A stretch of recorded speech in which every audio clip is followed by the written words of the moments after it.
Sin lugar a ninguna duda, Jesús es Dios. Y por eso levantó paralíticos, dio la vista a los ciegos, curó leprosos, resucitó muertos, caminó sobre el agua, dio de comer a 5,000 personas, sin contar mujeres y niños, y es el hombre que cambió la historia en un antes y un después de Cristo, que me llama poderosamente la atención. Y es que Jesús, siendo de dimensión divina, constantemente le encontramos en oración. Cuenta el Evangelio que noches enteras se iba a la montaña a orar, a ponerse en contacto con Dios, a ponerse en contacto con su Padre. Y en momentos difíciles, en momentos cruciales de su vida, lo que hace es doblegar rodillas y ponerse en contacto con Dios. Es cierto que cuando fue bautizado, se abre el cielo y una voz que dice: este es mi Hijo el amado, en el cual tengo contentamiento.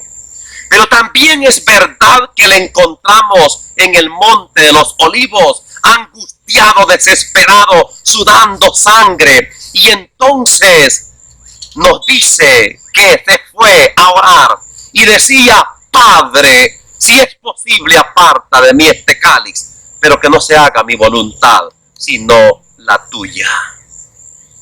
También encontramos a Jesús en momentos difíciles, en momentos amargos. Por ejemplo, cuando está en el árbol de la cruz y que está retorciéndose entre aquellos duros clavos, su primera palabra es: Padre, perdónales porque no saben lo que hacen.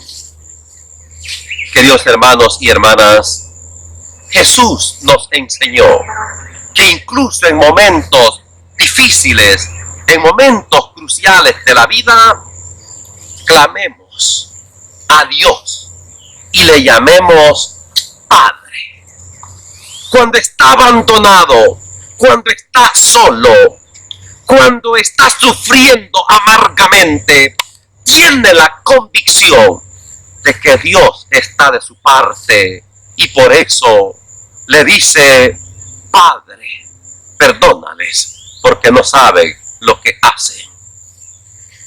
Queridos hermanos y hermanas, Jesús nos enseña que en este mundo debemos nosotros también vivir ese contacto con su Padre, ese contacto con Dios, pero no tanto esclavizados o encerrados en un templo, no tanto esclavizados incluso en la misma religión. Debemos aprender de una forma genial lo que Jesús le dijo a la mujer samaritana, Juan capítulo 4. Créeme, mujer, que ha llegado el tiempo de dar culto al Señor, no en Jerusalén ni en Garizim, sino en espíritu y en verdad. Y dar culto, comunicarnos con Dios, relacionarnos con Dios en espíritu y en verdad, implica, a mi corto entender, varias cosas.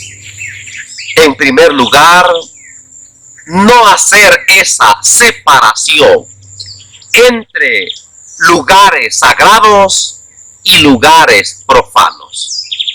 Un terrible error que muchas veces cometemos es separar lugares sagrados y lugares profanos. Obviamente, para los judíos el lugar sagrado era el templo. Para nosotros los cristianos también son las catedrales, son las basílicas, son las parroquias, son las iglesias. Y luego el parque, el mercado, la calle son lugares profanos. Dar culto en espíritu y en verdad es tomar la misma actitud tanto en el templo como en el mercado, tanto en el templo como en la calle, tanto en el templo como en la casa. Dar culto en espíritu y en verdad es hacer un solo lugar, es decir, que todo el lugar donde estemos y como estemos es para dar culto a Dios. Pero qué terrible cuando en la iglesia, en el templo, tomamos una actitud. Y en la iglesia, en el templo, somos casi ángeles, somos casi santos. Pero al llegar a la casa, sacamos el demonio y nos volvemos hirientes, humillantes, que despreciamos. Error. Segundo, no debemos de separar tiempos sagrados y tiempos profanos. Obviamente para los judíos, el tiempo sagrado era el sábado.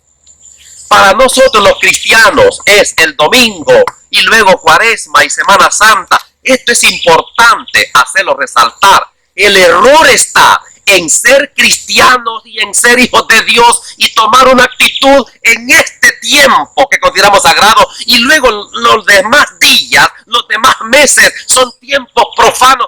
Y entonces sacamos el demonio que llevamos dentro y nos portamos muy mal. No tiene sentido. No tiene razón de ser una vida de tal talante, de tal manera. Tercero, también es importante no separar personas sagradas y personas profanas. Este es un problema, porque a veces pensamos de que hay gente que está cerca de Dios, que hay gente que sí es espiritual, y que hay gente que es profana, gente que es malvada. Error. Si aprendemos de Jesús a preferir, tenemos que hacer opción preferencial por los pobres, por los enfermos, por los pecadores, por las mujeres y los niños. Es maravilloso expresiones de Jesús. Por ejemplo, dice a los apóstoles: os aseguro que las prostitutas y los pecadores les llevan la delantera en el reino de los cielos.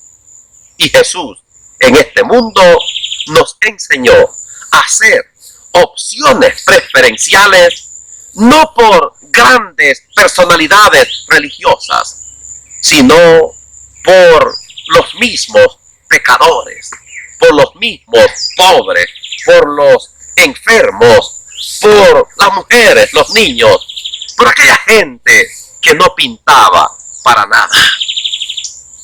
Lo mejor es que todos armemos una comunidad, que nadie esté por encima de nadie, que todos seamos hermanos, que todos seamos fraternos, que todos en este mundo nos respetemos como personas, resaltemos la dignidad de cada quien y no estar pensando de que unas personas son sagradas y que otras son profanas. Esto no nos ayuda.